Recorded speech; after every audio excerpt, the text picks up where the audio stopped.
11e verset.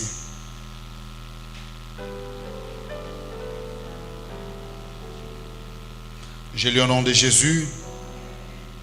J'ai lu au nom de Jésus. La Bible dit, puis vint l'ange de l'Éternel. Il s'assit sous le térébinthe d'Ophra, qui appartenait à Joas de la famille d'Abiézer. Gédéon, son fils, battait du froment au pressoir pour le mettre à l'abri de Madian. L'ange de l'Éternel lui apparut et lui dit, l'Éternel est avec toi, vaillant héros. Gédéon lui dit, ah mon Seigneur, si l'Éternel est avec nous, pourquoi toutes ces choses nous sont-elles arrivées? Où sont tous ces prodiges que nos pères nous racontent quand ils disent, l'Éternel ne nous a-t-il pas fait monter hors d'Égypte? Maintenant, l'Éternel nous abandonne et il nous livre entre les mains de Madian. L'Éternel se tourna vers lui et dit, va avec cette force que tu as et délivre Israël de la main de Madian. N'est-ce pas moi qui t'envoie? Gédéon lui dit, ah mon Seigneur, avec quoi délivrerai-je Israël? Voici, ma famille est la plus pauvre en Manassé, et je suis le plus petit de la maison de mon père. L'Éternel lui dit, mais je serai avec toi et tu battras Madian comme un seul homme. Lisons avec moi Marc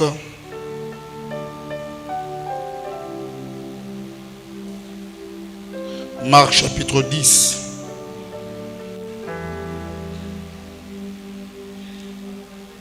Marc 10 à partir du verset 28. Marc à partir du verset 28. Marc 10, 28 à 30. La Bible dit, Pierre s'est mis à lui dire, voici, nous avons tout quitté et nous t'avons suivi. Jésus répondit, je vous le dis en vérité, il n'est personne qui, ayant quitté à cause de moi et à cause de la bonne nouvelle, sa maison ou ses frères ou ses sœurs ou sa mère ou son père ou ses enfants ou ses terres ne reçoivent au centuple présentement dans ce siècle de maisons, de frères, de sœurs, de mères, des enfants et de terres avec des persécutions et dans les siècles à venir la vie éternelle. Acclamons pour la bonne parole du Seigneur. On peut reprendre nos places.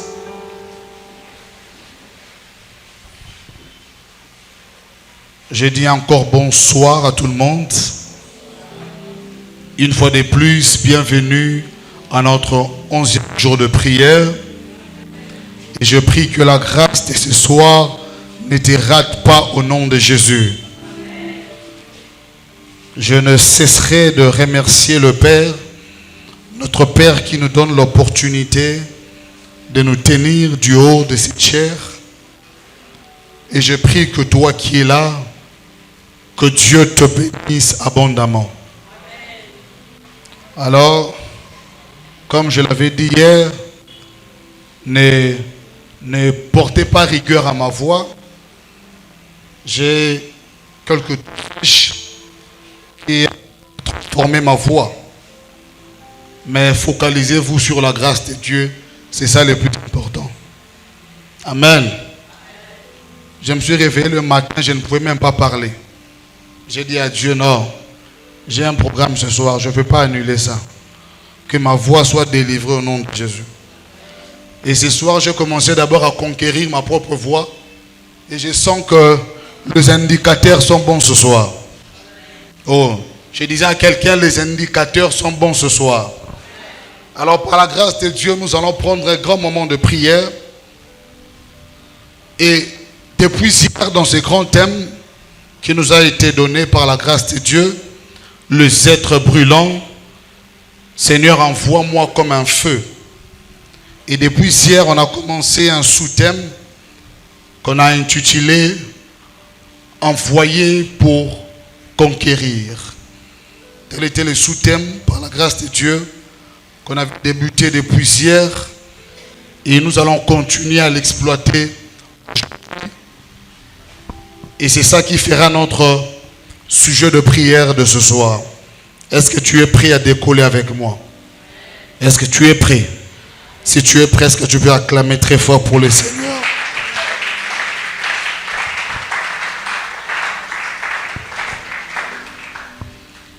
Voilà, nous allons commencer. Nous venons de lire le livre de Marc, l'évangile selon Marc. L'évangile selon Marc est, selon les théologiens, le premier évangile à être écrit. Et certains théologiens même appellent ça l'évangile de l'apôtre Pierre. Pourquoi? Parce que Marc était plus attaché à l'apôtre Pierre au point que tout ce qu'il dit, on dit que c'est l'apôtre Pierre qui le lui a raconté. Quand l'apôtre Pierre a prêché Marc, il a commencé à parler de Jésus à Marc. C'est alors que Marc nous a donné cet évangile. Donc, derrière cet évangile, nous voyons l'apôtre Pierre.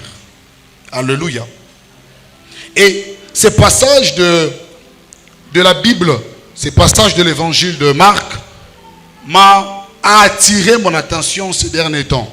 Quand la Bible parle que ce n'est pas seulement pour les choses du siècle à venir que nous suivons Dieu, mais c'est aussi pour le siècle présent. Si nous comprenons mal l'évangile, nous allons croire que l'œuvre de la croix ne fonctionne qu'après notre mort. L'œuvre de la croix ne se limite qu'à la vie de l'éternel, qu'à la vie éternelle. Là, nous sommes en train de présenter un Dieu qui s'en fout de notre présent et qui se préoccupe de notre avenir. Un Dieu qui s'en fout de ce que nous vivons, qui s'en tape de tout ce que nous traversons, et il reste focus sur une vision eschatologique. Mais tel n'est pas le cas. Parce que l'apôtre Pierre est venu poser à Jésus la question. Nous avons tout laissé. Nous nous sommes décidés de te suivre.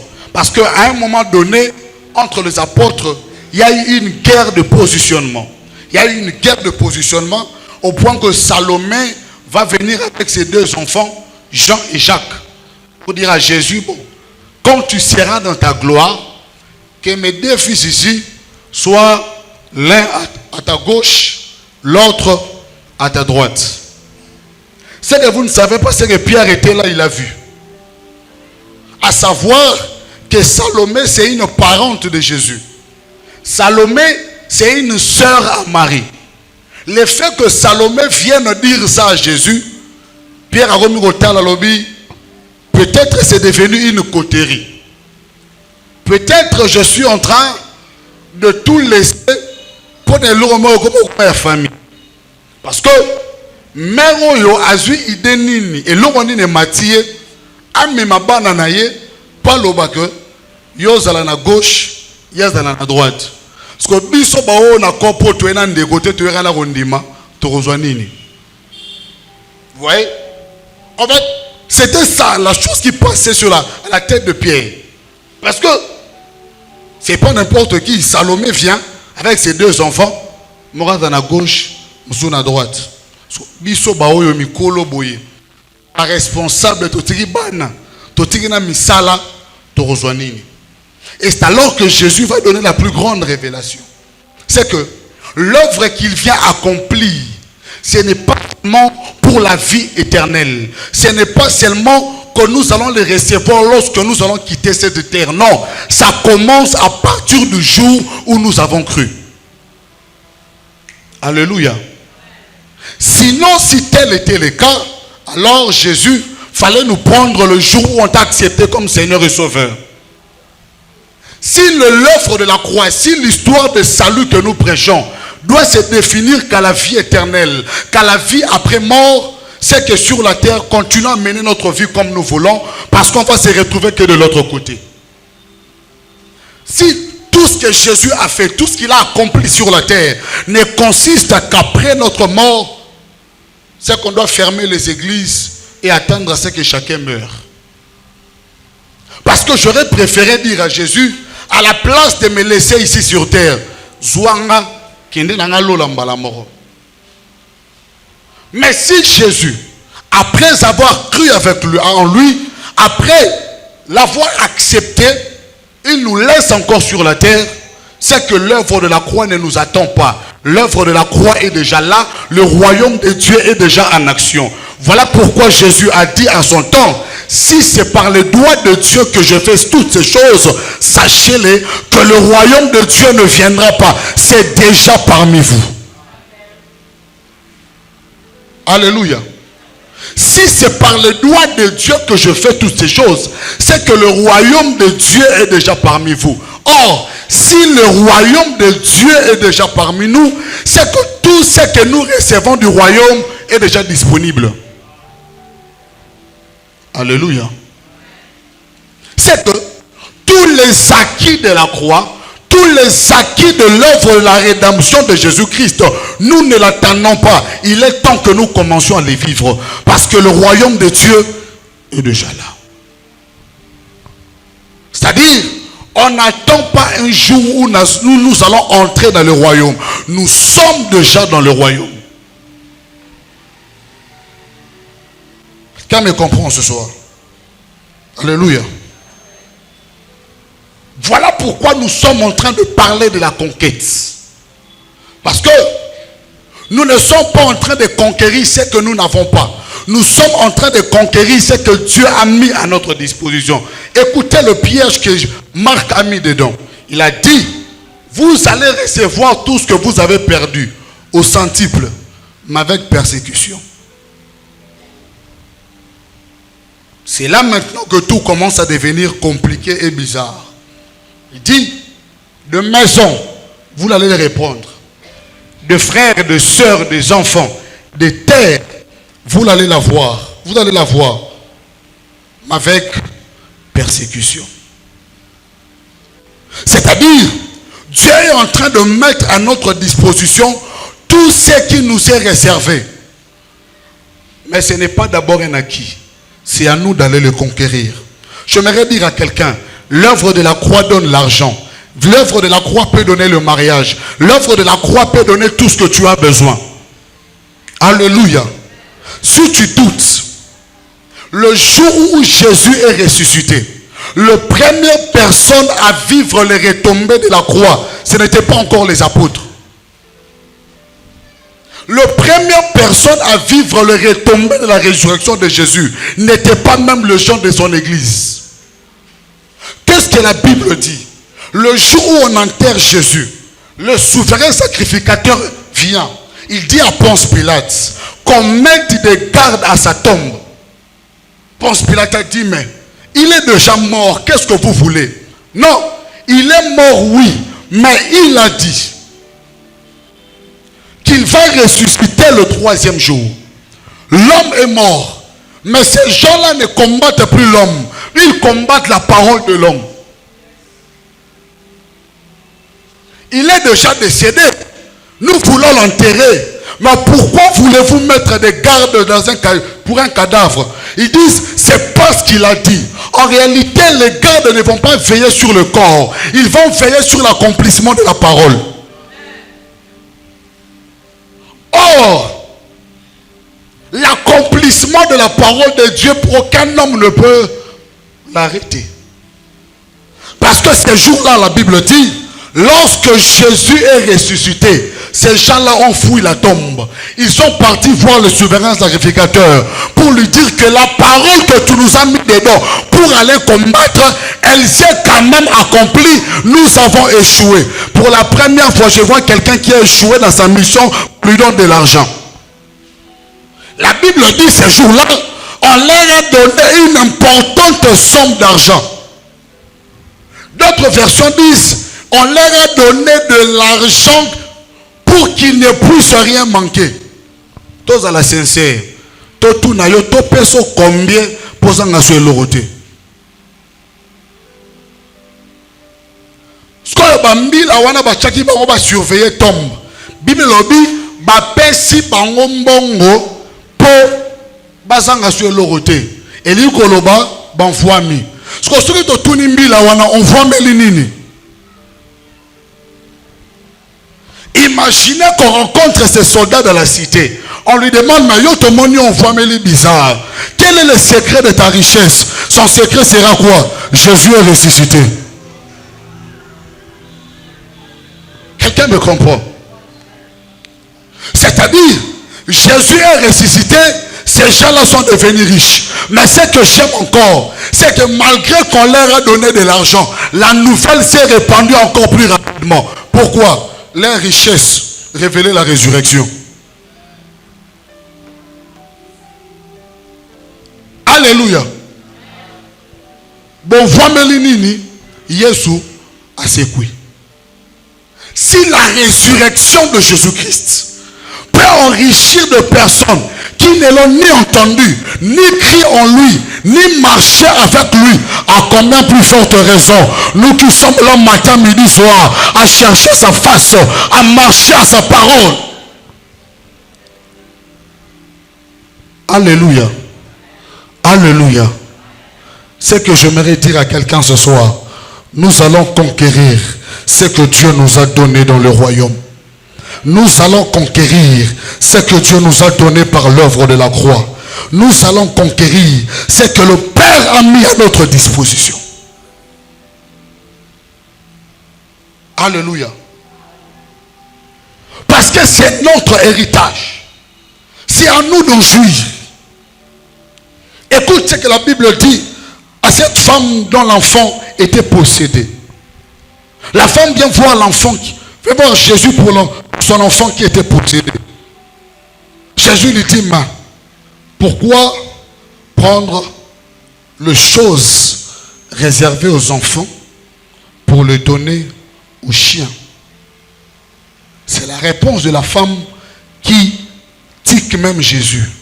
La femme va dire, même le chien mange de miettes qui tombent de la table du maître.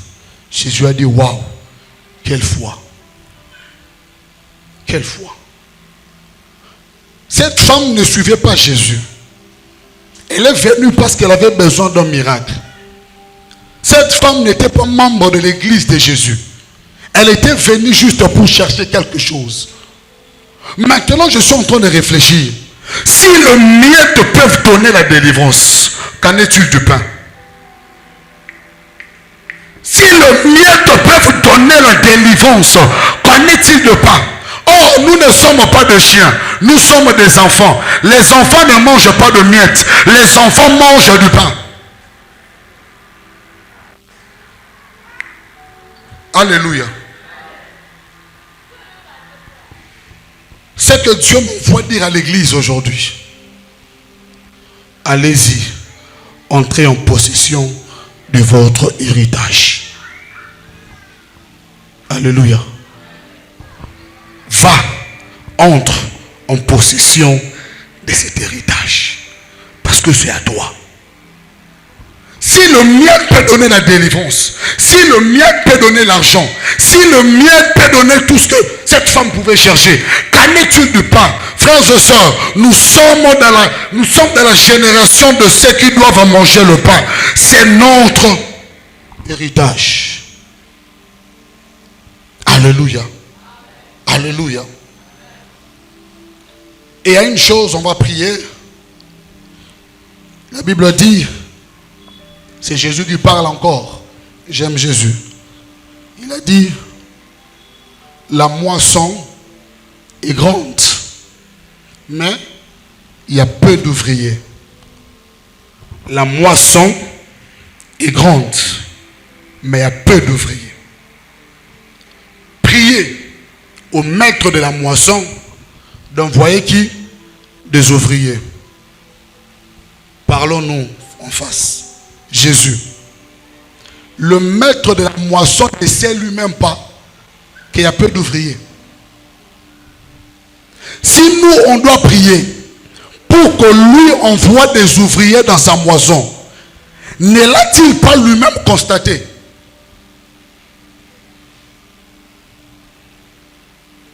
Il y a mukolo moisson.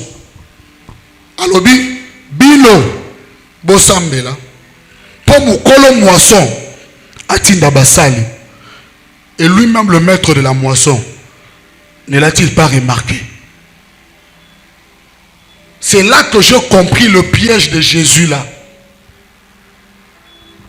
C'est que c'est lui qui intercède pour la moisson, devient l'envoyé.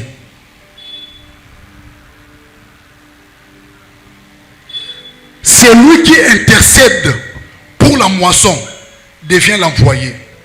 En d'autres termes, celui qui vient parler au maître pour la moisson, c'est lui qu'on envoie. Si tu ne comprends pas, allons en Égypte. Pharaon a fait un songe. On a interprété le songe. Il va demander la solution. Joseph donne la solution. Il demande, comme tu as parlé de la moisson, c'est toi qui vas travailler à la moisson. Quelqu'un me comprend? Et ce que j'aime encore dans ce verset, c'est que Jésus parle de la moisson. De la moisson. On ne parle pas de la semaille. On parle de la moisson. La moisson, elle est grande. Mais il y a peu d'ouvriers. Peu d'ouvriers, pourquoi? C'est la saison de la moisson. Normalement, il devait y avoir beaucoup d'ouvriers. Parce que la saison préférée d'un agriculteur, c'est la moisson. Parce que ce n'est pas la saison de la semaille qui enrichit. C'est la saison de la moisson qui enrichit. Et Jésus, lorsqu'il parle, il ne parle pas de la saison de la semaille. C'est la saison de la moisson, mais il y a peu d'ouvriers. J'ai demandé à Jésus qui a sémé. Parce que tu viens de nous parler qu'il y a une grande moisson. Mais on ne connaît pas qui avait sémé. Frères et sœurs, dans le territoire où Dieu t'envoie conquérir, ce n'est pas une terre vide, c'est une terre habitée. Quelqu'un m'a compris? Dans le territoire où Dieu t'envoie conquérir, ce n'est pas une terre vide, mais c'est une terre habitée. Le problème, c'est que toi, tu cherches à être le premier, là où Dieu veut que tu sois le meilleur. Vous comprenez, hein? Ne cherche pas à être le premier, là où Dieu veut que tu sois le meilleur. Parce que le Christ n'est pas le premier. Il est le second Adam. Mais dans le second, il est devenu le meilleur des Adam. Alléluia. C'est-à-dire, ces gens que Dieu nous demande, les ouvriers que Dieu demande, ils ne seront pas le premier de la moisson. Parce qu'il y a eu quand même des ouvriers qui ont sémé. Ils sont venus moissonner. Il y a des temps que Dieu te dit, toi reste d'abord, laisse-les sur ton territoire. Le jour où toi tu viendras, tu seras le meilleur. En d'autres termes, tu ne peux pas être plus grand là où tu es seul. Tu ne peux pas être vainqueur là où tu es seul.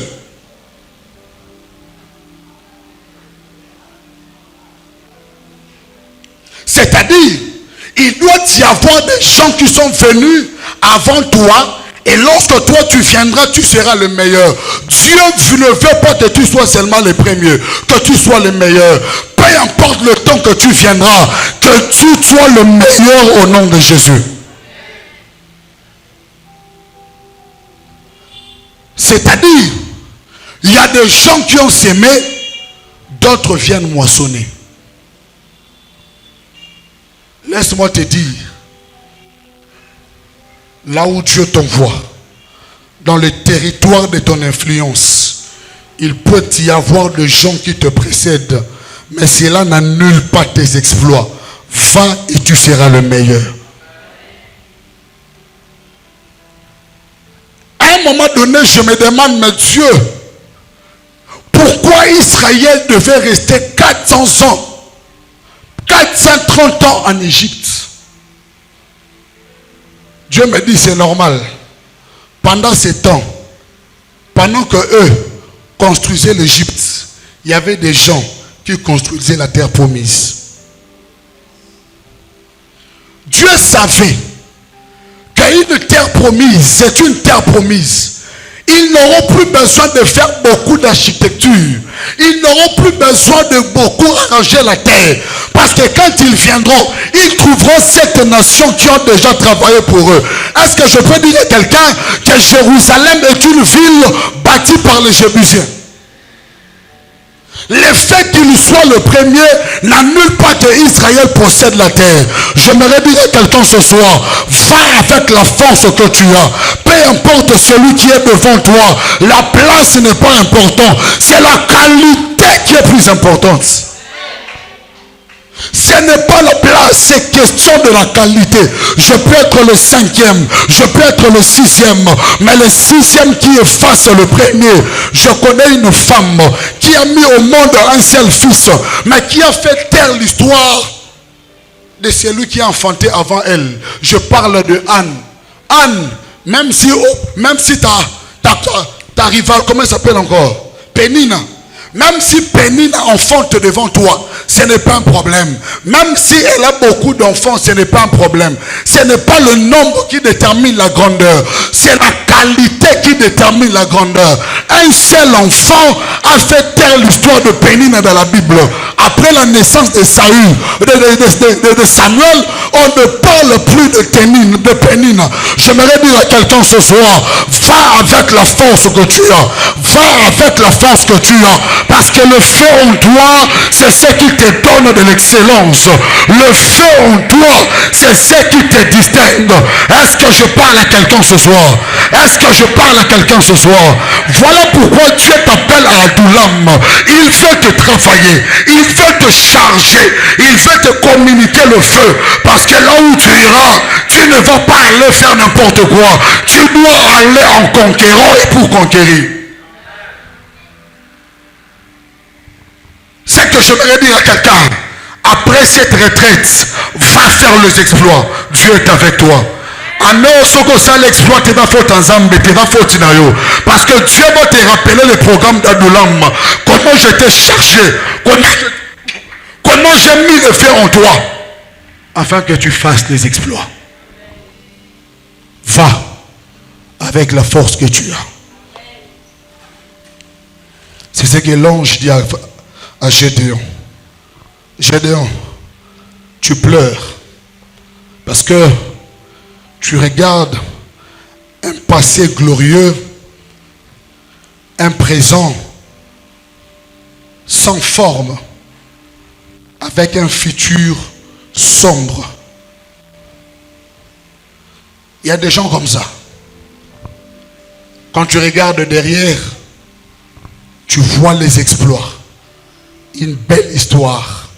Ça avait bien commencé. Mais après un temps, tu regardes là où tu es. Tu te dis, c'est le contraire de ce que j'ai vécu. Et lorsque tu regardes devant toi, rien n'est clair. Tout est sombre. Aujourd'hui, Dieu est venu pour traiter des cas pareils. Quand tu regardes devant toi, beaucoup d'exploits. Nous étions, quand nous fûmes, à l'époque de Léopold II, à l'époque de Mobutu, nous étions. Mais aujourd'hui, c'est complètement le contraire. C'est que j'aimerais te dire, le Dieu d'autrefois, il est le même Dieu d'aujourd'hui. Alléluia. Le Dieu d'autrefois, il est le même Dieu d'aujourd'hui. Bandeko, il y a des miracles qui ne sont pas les objectifs, qui sont les signes précurseurs de la gloire qui vient. Tu feras erreur si tu penses le signe, c'est un objectif. Non, ce n'est pas l'objectif, ce sont des messagers. Quelqu'un me comprend?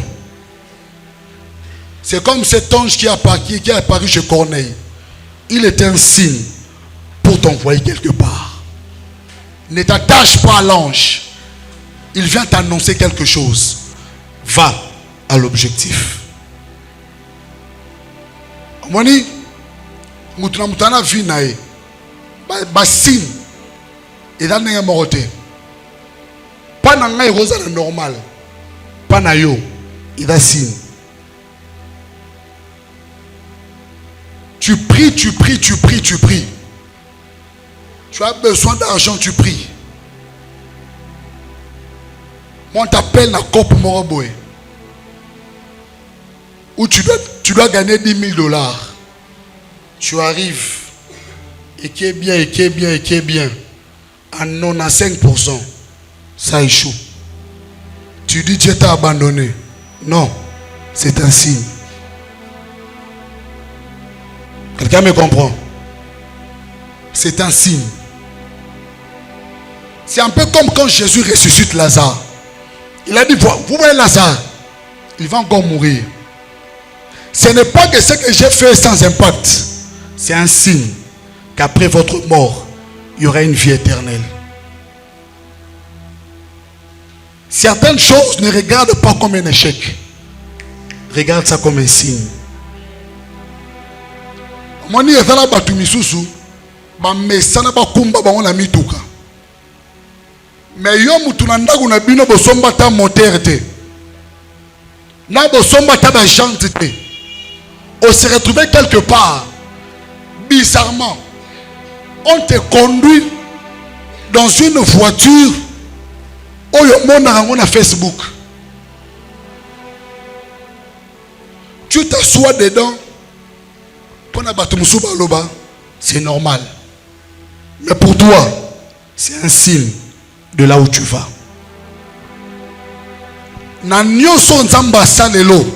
Dans l'avenir, lorsque tu regardes ton passé, tu verras les traces de Dieu. Il marchait, il posait des traces, mais tu ne savais pas.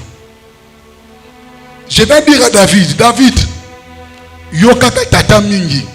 Kende na zamba borola banyama ata batindi on a mettre le rôle ya Saül biska batindi ba grand frère keno na zamba parce que na zamba bien que bon travail ba biceps na yote ba travailler le cœur du berger parce que tu seras le berger d'Israël.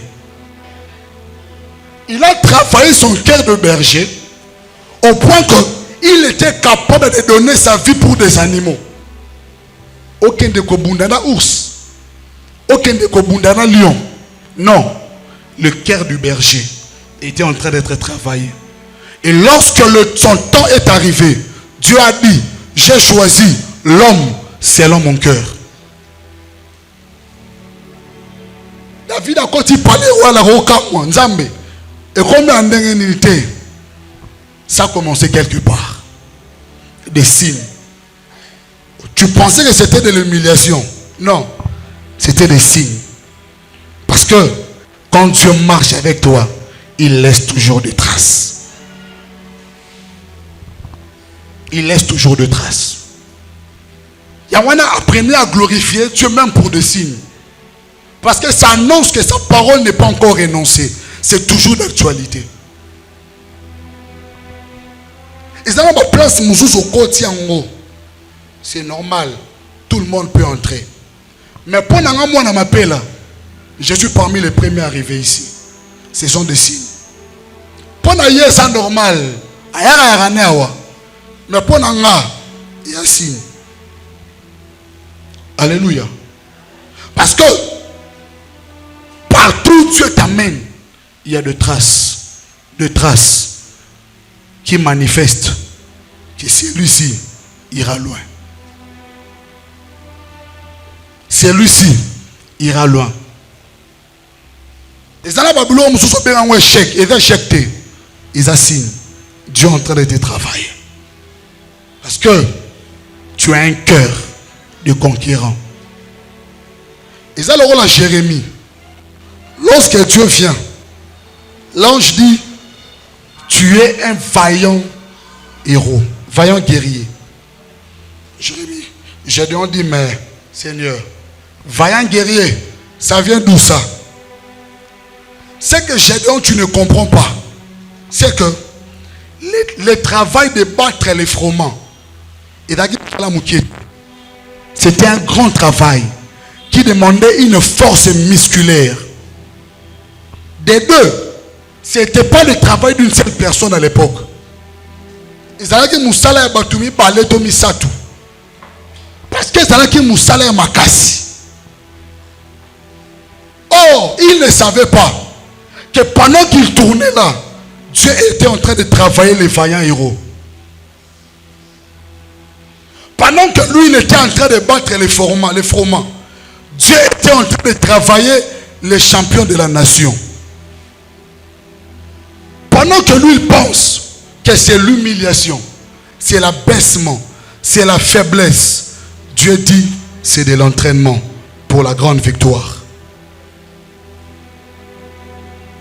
Et c'est que j'aime, c'est que Dieu dit, vaillant héros, va avec la force que tu as. Moi, j'ai demandé à Dieu de quelle force tu parles. Parce que lui-même, la personne ne reconnaît pas cette force.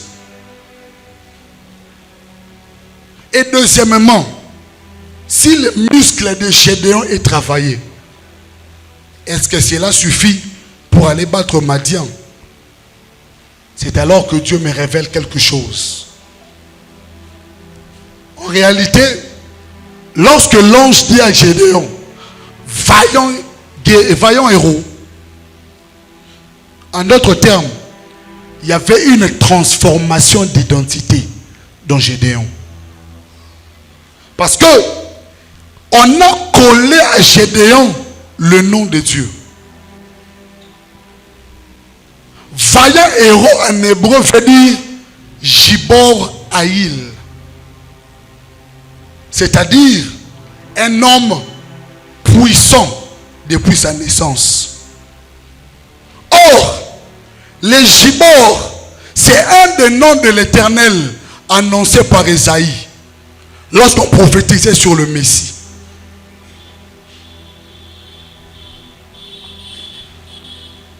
L'Éternel a un nom qu'on appelle El Gibor. Et le nom de El Gibor se révèle lorsque Dieu révèle des forces pour aller combattre et conquérir. C'est que la force dont l'ange parlait, ce n'était pas dans le biceps, mais c'était dans l'identité nouvelle. Quand Dieu dit, va avec la force que tu as, c'est parce qu'il se rassure. Dans ton nom, il y a la force de Dieu derrière. Vas-y affronter. Ce soir, je viens dire à quelqu'un, qu'est-ce que tu veux posséder? Va avec la force que tu as. Ne cherche pas qu'est-ce qui va t'accompagner. Non. Ne cherche pas qu'est-ce qui va t'accompagner. Parce que la vraie force de la conquête ne vient pas de qu'est-ce qui va t'accompagner, mais vient de qui va t'accompagner. C'est ça que David avait compris ces jours-là. Lorsque Saül lui donne les armures, il a porté, il n'a pas pu marcher. Ils l'ont enlevé. Il a pris de pierre. Mais lorsqu'il arrive devant Goliath, il dit, toi, Tu viens avec des lances et des javelots. Mais moi, je ne viens pas avec des choses. Je viens avec une personne. Où est-ce que tu veux conquérir? Va avec la force que tu as. Qu'est-ce que tu veux conquérir cette année? Va avec la force que tu as. Parce que pendant cette retraite, une nouvelle identité t'est donnée. Gibor, El Gibor, c'est décide de marcher avec toi. Va avec la force que tu as. N'aie pas peur. Va avec la force que tu as. Que Dieu te bénisse ce soir.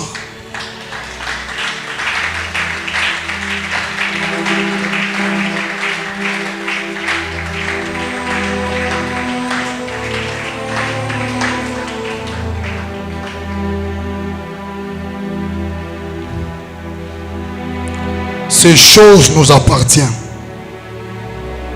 Ces choses nous appartiennent. Et nous allons les conquérir. Ce travail m'appartient. Cet argent m'appartient. Cette grande mission m'appartient. C'est à moi d'aller les conquérir.